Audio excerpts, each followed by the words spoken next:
Hello everybody, just a very short Nancy Guthrie video. Let me start off by saying I doubt that the perpetrators will be caught and that it will be pure fluke if her remains are found. That is what I think. That is what I feel. Hopefully I am wrong. I think this case has completely gone in the wrong direction. As for the ransom notes, well, not notes, more like ransom letters. I think some people are confused by real and real. Yes, the letters came from someone, somewhere. They did not miraculously manifest from nowhere.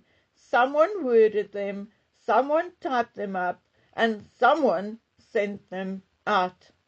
So yes, the letters are not a figment of someone's imagination. They are real, at least in that sense. But are they real ransom letters from someone who truly expects to be paid? No, I do not think so. I mean, think logically. The reward for information leading to her being found is now $1.2 million. So tell me again, why would this person want one Bitcoin, which was yesterday $61,000, if he can get $1.2 million for the same information? I do believe that these notes are real. What I do not believe is that their intent is real.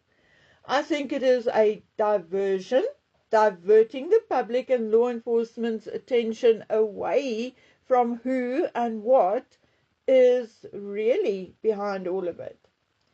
Derek Kalela pleaded guilty to sending at least one of those ransom notes, and he will be sentenced in September. But what about the other notes? Who is still communicating with TMZ? I'm going to say it out loud because so many people are actually hinting at it, but they're not saying it. So I don't mind. I will say it. This channel is not monetized, so what's the worst that can happen? Okay, so the question we need to ask, and which has been asked, is who stands to benefit from this? Well, number one, TMZ. They have material and something to share with people, something they know people are interested in. Their YouTube channel has grown because of this. So maybe this story is putting them in the news. Could someone affiliated to, say, someone at TMZ perhaps have motive to send these letters? I don't know, but it is definitely a possibility.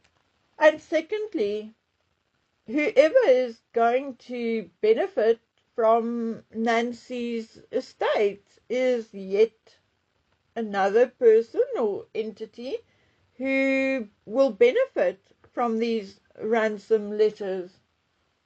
You see, in the United States, in most states, someone must be missing at least 7 years before they can be declared dead.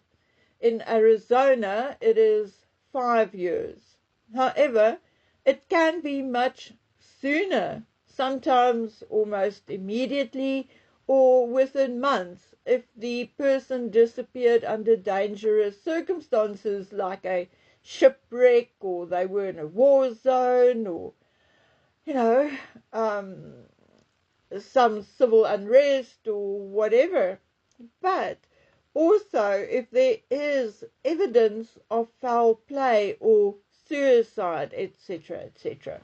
Now tell me, what more evidence of foul play would a court want than blood and a ransom note, particularly one which states that she was taken and unfortunately passed away.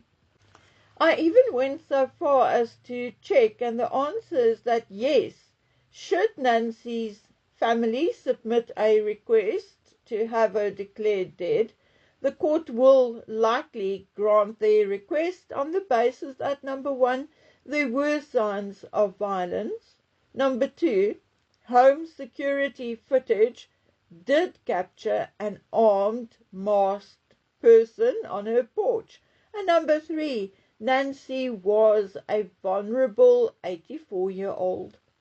And then, of course, there was the note apologizing for her death. Voila!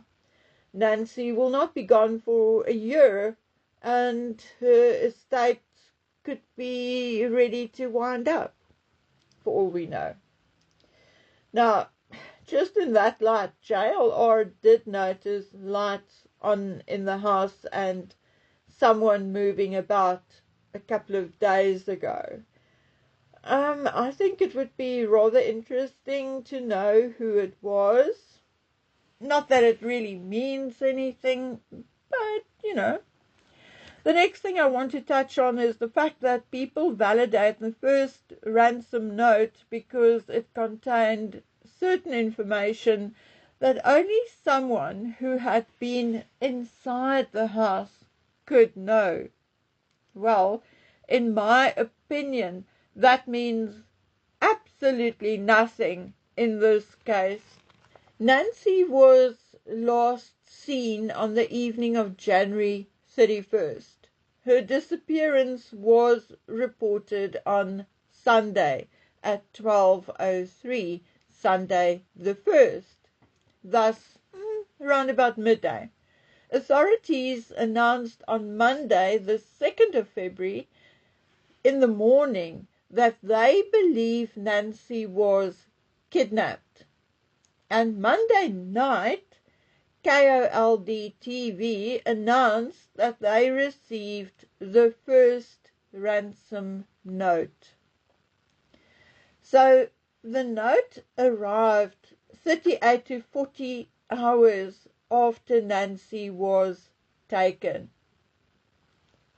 Anyone could have seen that Apple Watch on the floor. The family, the police, searchers, and goodness knows who else, because Chris Nanos did not exactly steer a tight ship on this one. That note in particular, and the fact that they knew one or two things about the inside of the house, means absolutely nothing. Anyone, from the family to investigators, could have told someone what they saw inside the house. They could have told their baker, their grocer, their hairdresser, their banker, their wives, their brother-in-laws. They could have told anyone. So I still do not believe that the motive was the actual ransom. I still believe that the motive was murder. I also believe, like in many other cases, if it was an abduction for real money, for real ransom, they would have prepared. They would have typed out a letter and they would have left it in the house, not send it 40 hours later. I think that by announcing it Monday morning that she was abducted, Nanos probably gave a couple of people, some ideas. Anyway, I also want to ask you to please go watch videos by MONKS, MONKS Intrigue, and I'm going to leave a link to one particular video of his in the description box. Okay, folks, that is it for now. Please like, share, and subscribe. And if you would, please help this channel grow. Thank you very much. Take care. stay safe. Bye.